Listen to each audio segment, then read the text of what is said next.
Madame, Messieurs, bonjour. Merci de nous rejoindre pour ce premier numéro de la semaine de votre magazine La Parole est à vous. Mobilisation de fonds pour le PND 2021-2025. La rencontre des groupes consultatifs mercredi dernier, 15 juin, a permis de récolter au niveau du secteur public 15 706 milliards de francs CFA, soit un taux de mobilisation de 168,25% sur les 9 335 milliards de francs CFA attendus. Que vous inspire ce succès de la réunion du groupe consultatif? Deux numéros pour nous joindre, le 27 20 21 44 48 ou le 27 20 24 27 87. On reprend rapidement ces deux contacts pour vous, le 27 20 21 44 48 ou le 27 20 24 27 87. Déjà, vous êtes très nombreux à réagir sur notre page Facebook avec d'abord monsieur Nyanzou qui nous écrit de Bafia, c'est dans le sud Komwe. Ce fort taux de mobilisation des ressources est la preuve que le plan national de développement PND inspire plus d'un dans le secteur du développement des secteurs clés de notre économie. Il reste aux gestionnaires de ces fonds à l'utilisation efficiente de cette manne financière propice à la création de l'investissement afin de développer des chaînes de valeur pour le partage à bonne fin, bien sûr, de la croissance. Cela réside bien sûr dans les projections des gouvernants et répondre aux exigences de la rareté des emplois, de la conjoncture économique mondiale imposée surtout face à nos faibles économies. Au standard, nous avons M. Kouba Dieudonné qui nous appelle de Gogwalé. Bonjour. Bonjour, mon très cher Adama Bakayoko. On vous écoute. Je salue l'effort fourni par le gouvernement. PND 2021-2025. 15 000 milliards obtenus au lieu de 9 000 milliards, c'est les Ivoiriens qui bénéficient. D'accord. Nous en sommes vraiment fiers. Mais ce que j'ai demandé à M. Adam Bakayoko, il va falloir que les Ivoiriens bénéficient les retombées de ces montants. Je suis en train de dire que nous avons débattu plusieurs sujets ici sur les antennes de Radio Côte d'Ivoire. Oui. Mais malheureusement, nous n'avons pas encore le retour. Je prends le cas d'exemple sur les 16 milliards de francs CFA qui ont été décaissés au nom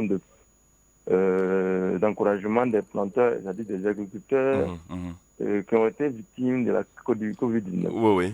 Jusqu'à l'heure où je vous parle, Mme Bakayoko, nous n'avons plus ces nouvelles, nous ne savons pas de quoi c'est ce problème. Vous n'en avez pas bénéficié?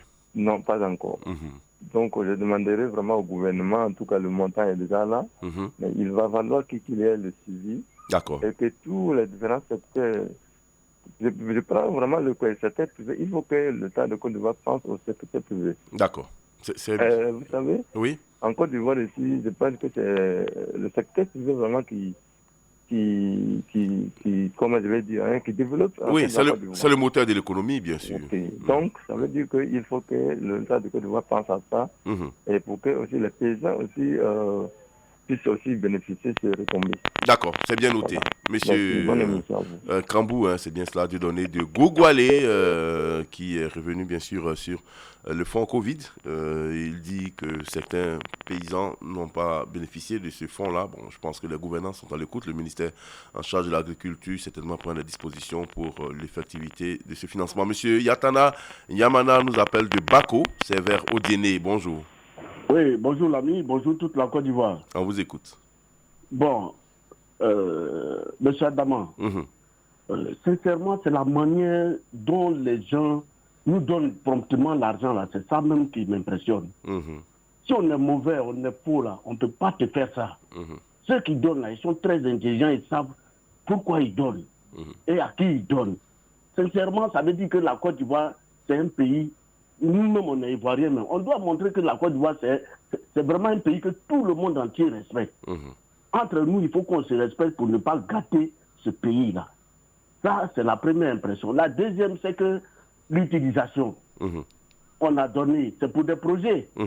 Mais ces projets-là, après, il faudrait qu'on fasse quand même le point pour qu'on sache que l'argent, beaucoup d'argent qu'on a reçu là, c'est ici que c'est rentré. Et que les retombées soient visibles au niveau de la population.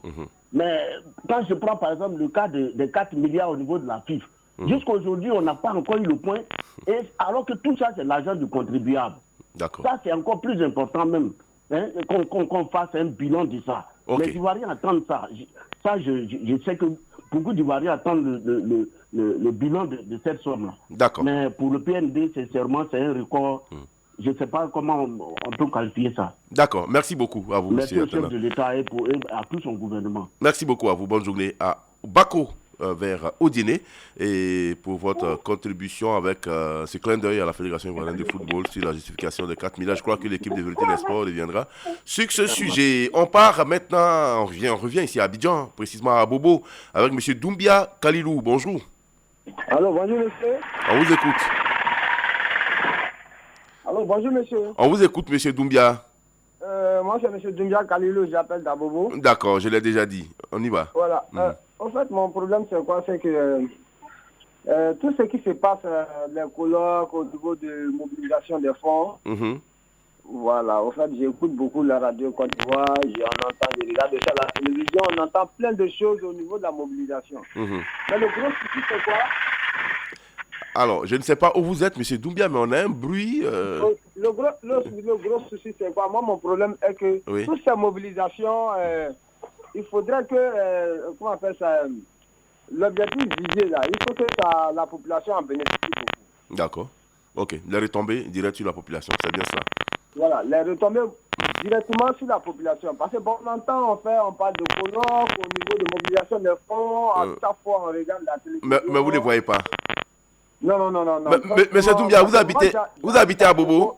Monsieur Doumbia, vous habitez à Bobo vers où? J'habite à Bobo, devant le nouvel stade Ndotré là. Ah, devant le stade, à Bimpe. Voilà, mais voilà, l'exemple est là, le stade a été construit. Il y a les routes à Bobo qui sont en train d'être faites au niveau de... il y a toutes ces grandes voies qui sont... Donc ça, on ne peut pas dire que vous ne les voyez pas. Ce travail-là, on voit. Ah, mais vous pensez que les fonds viennent d'où? Le problème, c'est quoi? C'est que le social, il faudrait... Sincèrement, c'est une doléance que moi j'ai faite ce matin. Parce que là, on parle de l'économie, on parle de mobilisation des fonds. Bien sûr. Voilà. Donc, maintenant, les retombées là, le social là, moi-même j'habite dans le quartier précaire il y a longtemps, depuis je suis là. Je suis au niveau, c'est-à-dire que je suis au milieu de la population laborieuse. Oui, bien sûr. Voilà. Okay. Donc, franchement, c'est une doléance que moi j'ai fait.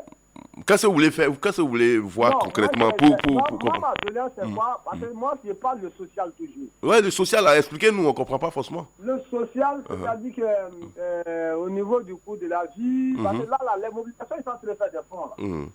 Normalement, c'est pour réduire le coût de la vie. Voilà. Donc, il faudrait que ça touche directement la population. D'accord. Il faut que la population en bénéficie. Ok, d'accord, c'est bien noté, monsieur. Doumbia Kalilou de Abobo Ndotré vers le stade de Bimpe, le nouveau stade Alassane Ouattara, direction Saint-Fra avec monsieur Douan Denis, bonjour. Oui, bonjour, Don Bakayoko. On vous écoute. Vraiment, je voulais dire merci au chef de l'État et son gouvernement. Vraiment, cela prouve vraiment que nous sommes aimés, que la population ivoirienne même aime son pays. Et voilà. Donc, cette somme, je voudrais que ça soit vraiment mise en application.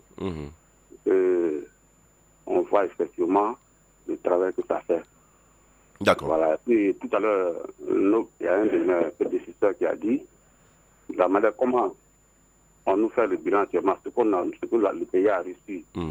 La manière comment on nous fait savoir maintenant là. Il faut qu'aussi, dans l'avenir, il faut qu'on nous fasse un petit bilan. D'accord. Ça permet aussi de mobiliser, de motiver aussi, voilà, dans d'autres projets aussi à l'avenir. Bien sûr.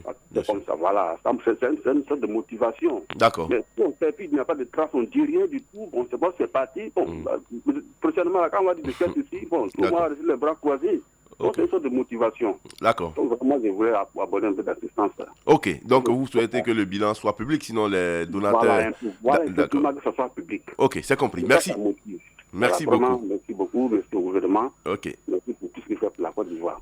Bonne journée à Saint-Fra, merci beaucoup et à tous les auditeurs de cette grande ville, bien sûr, du centre-ouest de la Côte d'Ivoire. On part maintenant à Adzopé avec M. Kambo Basile. Bonjour. Bonjour, M. Kambo. Oui, voilà. Je suis là. Vous êtes bien présent maintenant, on vous écoute. Alors oui, je suis très heureux d'apprendre de telles nouvelles. ça prouve que notre pays est un pays puissant économiquement. Alors, je voudrais quand même faire des propositions. Allez-y. Bon, je voudrais que dans le développement, je voudrais dire que on développe le pays pour les Ivoiriens, pour la population. Si on ne tient pas compte de la population, ce développement-là, on le fait, ça devient creux. Alors, je voudrais demander que le pays, les autorités qui se chargent du développement s'occupent des seniors. Des seniors. D'accord. Je parle des seniors parce qu'en fait, nous avons travaillé, on nous a donné des avancements sans effet financier immédiat et nous n'avons rien bénéficié. Aujourd'hui, nous ne pouvons rien faire parce que nous n'avons pas de moyens, de contraintes. Alors donc, vraiment, qu'on s'occupe de nous. Prévoyez un peu que le pays revoie un peu ceux qui étaient les enseignants, d'autres fonctionnaires, etc. Et qui ont eu les avancements sans effet financier.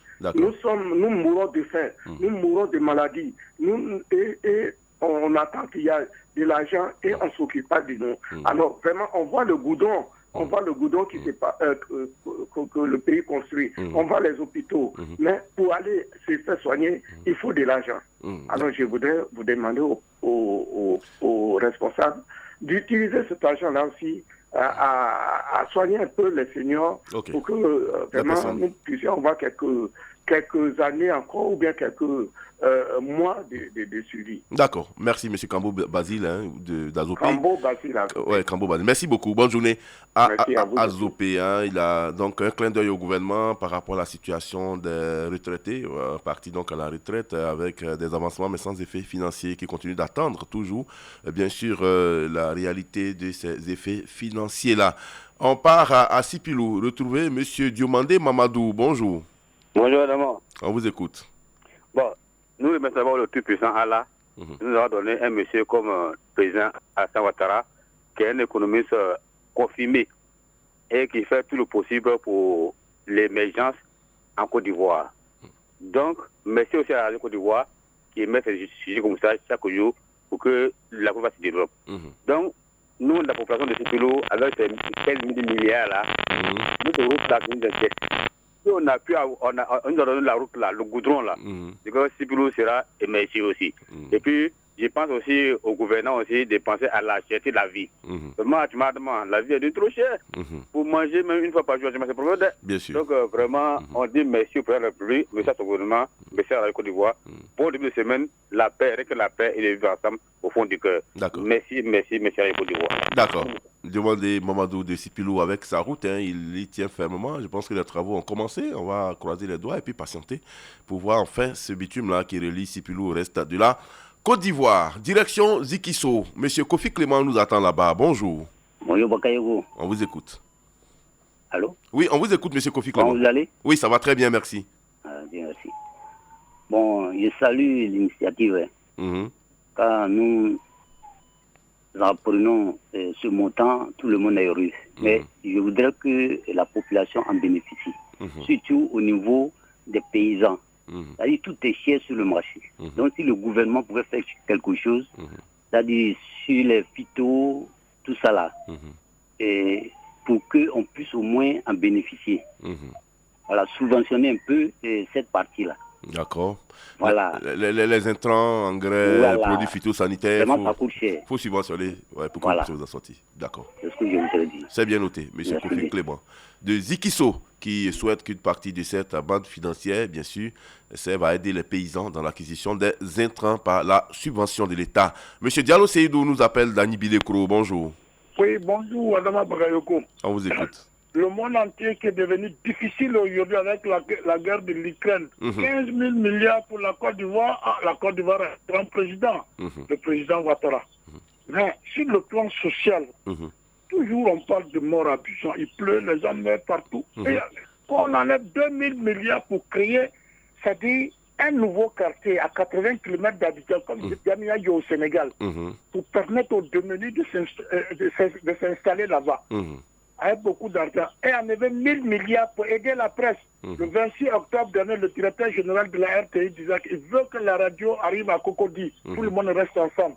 Quand on donne un peu d'argent aux journalistes aussi sur le plan national, aider sur le plan social, la ville qui ont le défi, il n'y a pas de l'eau, pas d'électricité. Le président Ouattara est un grand. Le monde entier est difficile. Madame Nalé Kaba, chapeau à vous. Quand j'ai écouté ça dans la télévision, beaucoup d'argent. Il y a un pays que je ne vais pas citer. Ils sont allés jusqu'à Bruxelles. Ils ont demandé 11 000 milliards. Ils ont eu que 1200 milliards. Et la Côte d'Ivoire, l'Ivoire, le monde entier arrive. Et tout le monde nous donne, ah non, monsieur le président Ouattara, moi personnellement, je n'ai pas une médaille pour vous décorer, mais je prends là pour vous décorer. D'accord, ok. Merci, merci. D'accord, monsieur Diallo, vous aurez l'occasion de remettre votre médaille, pourquoi pas un jour au chef de l'État. Bonne journée à Nibi Lekro. On ne va pas très loin de vous. À Bangourou, là, nous attend également monsieur Kofi Adengra. Bonjour. Bonjour, monsieur. On vous écoute. Oui, bon, c'était un peu ma participation, ma part de contribution à l'État. Dire merci à l'État de Côte d'Ivoire. Oui. Et dire merci au président Ouattara pour tout ce qu'il fait pour nous.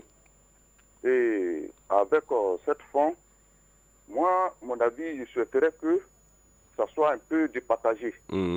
Voilà, surtout au niveau de la santé et au niveau aussi de l'alimentation. Nous souffrons, surtout le coût du marché. Un citoyen qui se nourrit une fois par jour, vraiment c'est difficile, c'est compliqué.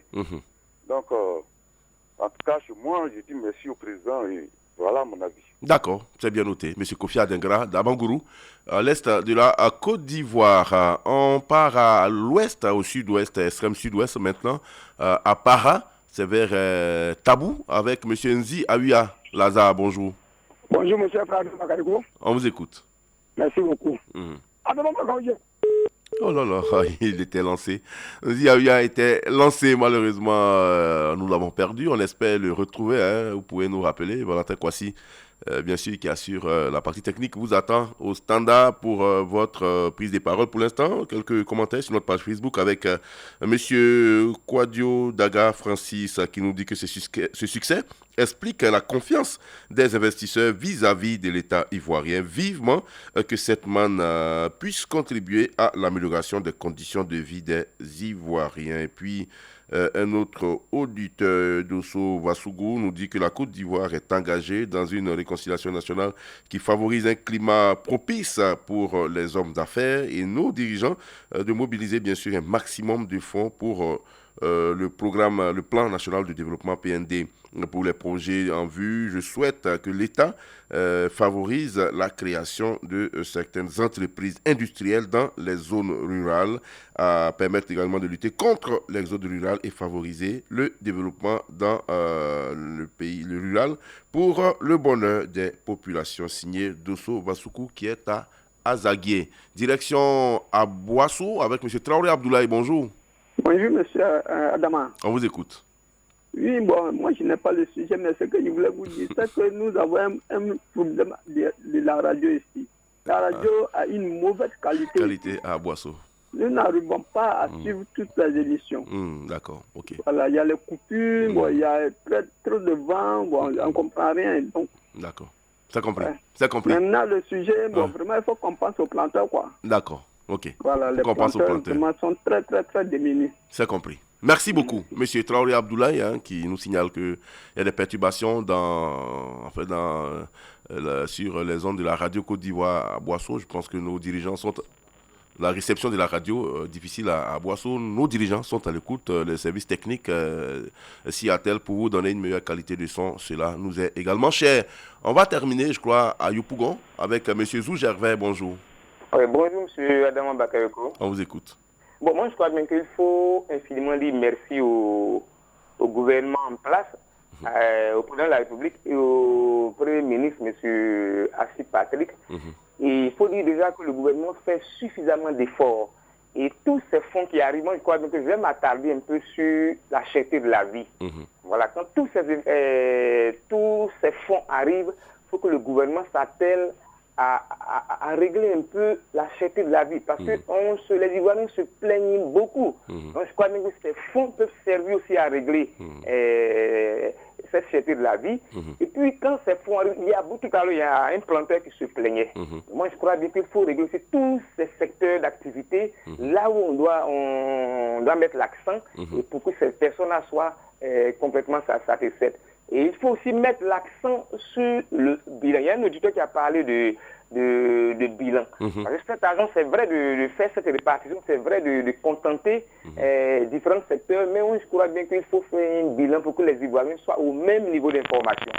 D'accord. Merci, M. Adama Bakayoko. Et très bonne émission. Voilà, vous tenez beaucoup au bilan. D'accord, le gouvernement à l'écoute, mais sinon, la Côte d'Ivoire a son troisième plan. Le premier plan, c'était 2012-2016. Après, il y a eu le plan 2016-2020. On est au plan 2021-2025. Donc, si le groupe consultatif, les pays contributeurs continuent de donner, ça veut dire qu'eux ont le bilan. Eux savent que l'argent est utilisé de manière correcte. Sinon, on n'aurait pas eu encore un excellent record. Mais vous dites que la population a droit de savoir l'utilisation. Là aussi, vous avez raison. Cela participe de la bonne gouvernance. Merci. C'est ici qu'on s'arrête pour aujourd'hui. Merci beaucoup de nous avoir suivis. Rendez-vous demain matin.